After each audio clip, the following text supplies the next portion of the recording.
আসসালামু আলাইকুম ওয়া রাহমাতুল্লাহ। আশা করি আল্লাহর অশেষ রহমতে আপনি অনেক ভালো আছেন। আজকে এ পর্যায়ে আলোচনা করব কিভাবে আপনি আপনার ইমোর নাম চেঞ্জ করবেন বা পরিবর্তন করবেন এই নিয়ে সম্পূর্ণ ভিডিওটি।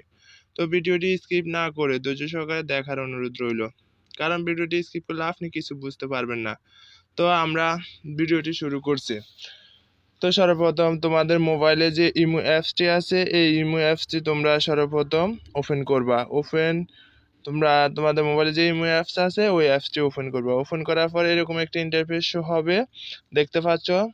এখান থেকে তোমরা সরাসরি তোমাদের যে ইমো লোগো আছে কর্নারে, বাম পাশে কর্নারে ইমো লোগো যেটা আছে ওটার উপরে ক্লিক করবা। ক্লিক করার পর এরকম একটা ইন্টারফেস শো হবে, দেখতে পাচ্ছ তোমরা। এখান থেকে তোমরা তোমাদের যে ইমো লোগো আছে, এই বড় করে ইমো লোগো যেটা আছে, বড় করে যেটা আছে এটার উপরে আবার টাচ করবা, আবার ক্লিক করবা। ক্লিক করার পর এরকম একটা ইন্টারফেস শো হবে। এখান থেকে তোমরা নিচে দেখতে পাচ্ছ এডিট নামে একটা অপশন আছে।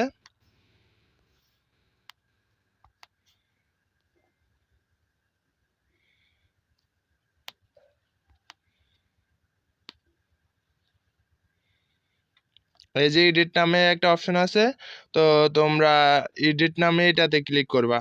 ক্লিক করার পর এরকম একটা ইন্টারফেস শো হবে, দেখতে পাচ্ছ। এখানে দ্বিতীয় নাম্বার যে অপশনটা আছে ইউজার নেম, আমার এখানে ইউজার নেম আব্দুর রহিম আছে, তো এখানে তোমরা ক্লিক করবা।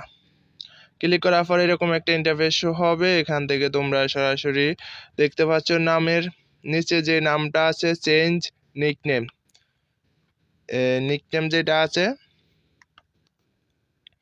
এটাতে তোমরা ক্লিক করবা।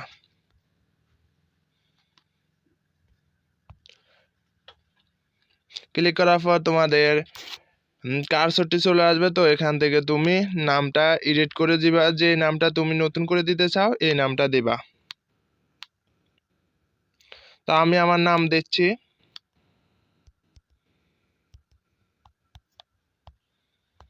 তা আমি আমার নাম দেওয়ার পর তোমরা তোমাদের নাম দিয়ে ফেলবা। দিয়ে দেওয়ার পর এখানে যে টিক চিহ্ন আছে উপরে, দেখতে পাচ্ছ, টিক চিহ্নতে ক্লিক করো। টিক চিহ্নতে ক্লিক করার পর তোমাদের নাম সেভ হয়ে গেছে। এখন তোমরা ব্যাগে চলে আসো।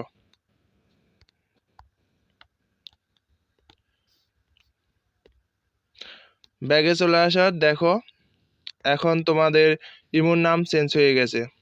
তোমাদের ইমোর নাম চেঞ্জ হয়ে গেছে, দেখো তোমাদের ইমোর নাম চেঞ্জ হয়ে গেছে। এই যে দেখতে পাচ্ছ তোমার ইমোর নাম চেঞ্জ হয়ে গেছে। তো এভাবে ইমোর নাম চেঞ্জ করা হয়। তো ভিডিওটি যদি ভালো লাগে এবং তুমি যদি উপকৃত হও তাহলে লাইক করে চ্যানেলটিকে সাবস্ক্রাইব করবা। আল্লাহ হাফেজ। আজকে এই পর্যন্ত, ভালো থাকবে, সুস্থ থাকবে।